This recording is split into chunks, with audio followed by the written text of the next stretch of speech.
Morning विद्यार्थी मित्रों, unit 14 मेरी माँ राम प्रसाद बिस्मिल उनके लेखक हैं। अपने ही आत्मकथा का अंश उन्होंने लिया है। 1 पैराग्राफ हमने देखा, आज आगे देखने जा रहे हैं। एक स्टोरी है मस्त, याद रखना है हमें।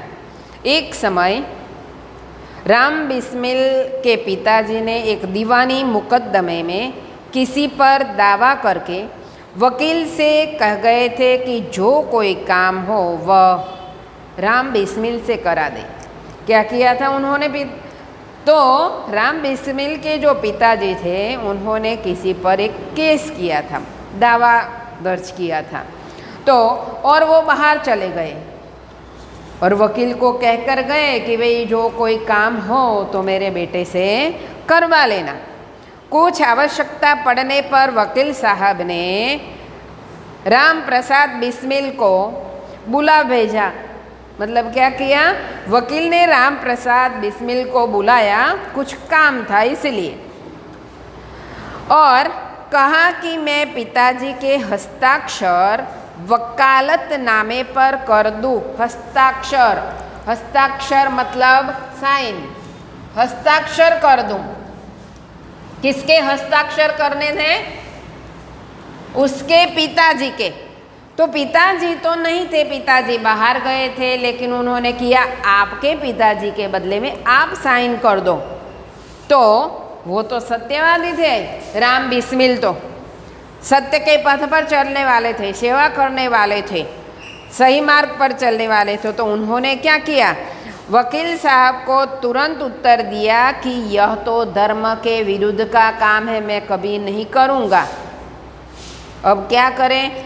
किसी भी तरह वकील है राम बिस्मिल को मना रहा है, लेकिन राम बिस्मिल मानने वाले में से नहीं थे।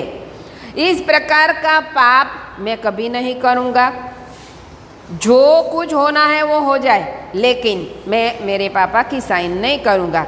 वकील साहब ने बहुत समझाया कि भाई ये वो मुकदमा है ना, खारिज हो जाएगा, तुम हार जाओगे, तुम्हारे पिताजी ने किया है तो तुम ये काम कर दो। लेकिन राम बिस्मिल तो माने नहीं और बोले किंतु मुझ पर कुछ ही प्रभाव नहीं हुआ। मतलब राम बिस्मिल पर कुछ प्रभाव नहीं हुआ और न उन्होंने हस्ताक्षर किए। अपने जीवन में हमेशा सत्य का आचरण करता था। सत्य का आचरण करना, गांधी जी के जो सेवा वाले कार्य थे, सत्य का आचरण करते थे,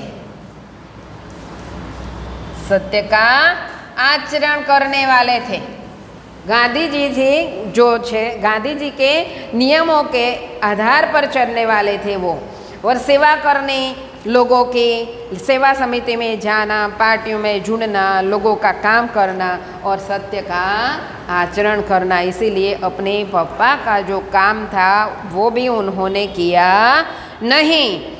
11 वर्ष की उम्र में अब इनकी स्टोरी हुई, एक बात हुई कि कैसे स्वभाव वाले थे राम बिस्मिल। राम बिस्मिल कभी किसी का जो सही बात न हो उसको वो स्वीकार नहीं करते थे, भले अपने पिताजी की हो और दूसरे किसी की हो। तो अब इसकी माँ की बात आती है, क्योंकि हर एक जीवन में प्रत्येक पल माताजी ने उनको राम बिस्मिल को सहारा दिया था। क्या है उनकी माँ की स्टोरी, देखते हैं हम। 11 वर्ष की उम्र में माताजी का विवाह, वो ब्लैंक्स में आपको आ सकता है, 11 वर्ष की उम्र थी, बराबर। इतनी ही छोटी साल में उनकी माताजी की विवाह हो गई थी और वो शाहजहाँपुर आ गई थी। उस समय वह नितांत अशिक्षित थी। नितांत मतलब पूरी तरह अनपढ़ थी, अभण थी, उसको कुछ भी आता नहीं था, लेकिन दिल में पढ़ने की जिज्ञासा तो बहुत थी। तो वो क्या करती थी? अशिक्षित एक ग्रामीण कन्या समान थी। शाहजहाँपुर आने के थोड़े दिनों बाद दादी जी ने अपनी छोटी बहन को बुलाया और घर का जो काम था तमाम माताजी को वो दादी जी ने सिखा दिया और सब शिक्षा दी थी, गृह कार्य की। थोड़े ही दिनों में राम बिस्मिल की जो माताजी थे वो घर काम में बहुत सब काम काज समझ लिया और भोजन आदि का प्रबंध करने लगी। 11 साल की छोटी उम्र में, देखो अभी तो लड़कियां बड़ी बड़ी होती हैं, 20-20 साल की, तब भी वो इतना काम नहीं करती, और 11 साल की छोटी उम्र में वो अपनी ससुराल आ गए और घर का तमाम काम और भोजन का प्रबंध भी करने लगे सभी के लिए। राम बिस्मिल के जन्म होने के 5 या 7 वर्ष बाद उन्होंने हिंदी पढ़ना आरंभ किया। देखो वो 11 साल की थी, 5-7 साल के राम बिस्मिल हुए, तब मानो ना 20-22 साल की उनकी माता जी, तब तो उन्होंने पढ़ना शुरू किया। कैसे किया पढ़ना शुरू? तो आसपास वाली जो सखी सहेलियां घर पर आया करती थी, इनमें से जो शिक्षित हो उनकी माताजी अक्षर उनसे बोध करती थी, उनसे पढ़ती थी, सीखती थी। इस प्रकार घर का सब काम कर चुकने के बाद वो जो कुछ भी समय मिल जाए उनमें से उन्होंने पढ़ना लिखना शुरू किया और सीख भी लिया। जैसे भोजन आदि घर का काम भी 11 वर्ष की उम्र में सीखा, इसी तरह और थोड़ी सी ज़्यादा उम्र 5 साल और अधिक में उन्होंने फिर से अध्ययन शुरू किया और सीख भी लिया। छोटी छोटी पुस्तकें वो पढ़ने लगी।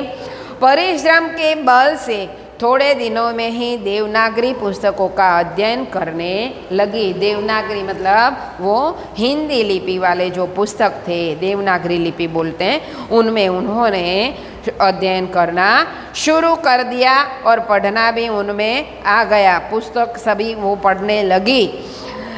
वो बोली, मेरी बहनों को छोटी आयु में माताजी ने शिक्षा दी थी।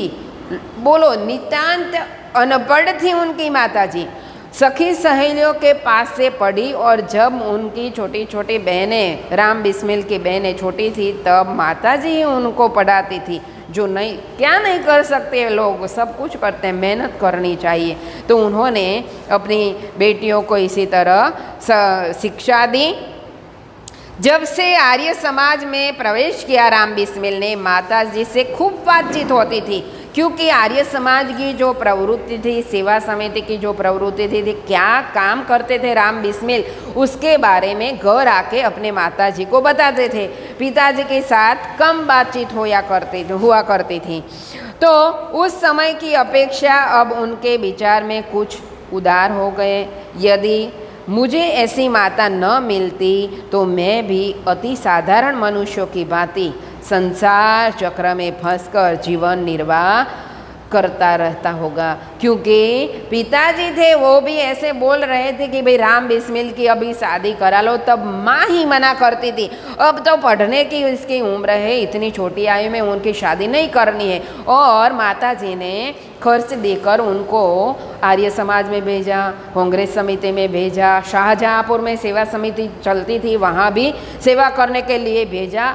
तो बाहर जाने की वजह से राम बिस्मिल एक सामाजिक कार्यकर बन गए, और जो घर के अंदर फंसकर जो जीवन निर्वाह करने वाले वो होते, इसकी बजाय वो अच्छे नेता भी बन गए, क्रांतिकारी बन गए। गांधी जी के संपर्क में आने के बाद ये बड़े क्रांतिकारी बने।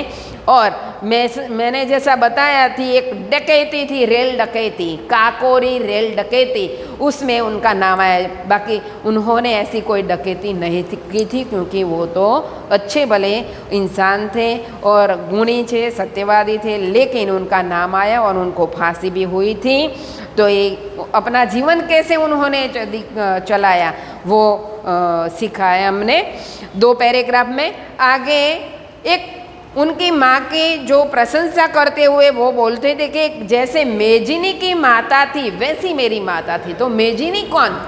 मेजिनी एक इटली, मेजिनी नाम लगता है हमें कोई कन्या होगी, लेकिन मेजिनी तो इटली का बड़ा नेता था। वो इटली का जो नेता था उनकी माता भी उनको सपोर्ट करती थी। इसी तरह मेरी माता जी ने मुझे सपोर्ट किया, और माता जी के आदेश के लिए यही था कि भाई तू समाज का जो भी काम करना है कर, लेकिन किसी की प्राण दंड न देना, किसी को भी किसी की हत्या नहीं करना।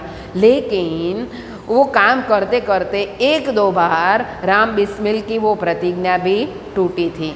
मतलब आक्रोश में आ जाते थे तो कुछ भी कर लेते थे।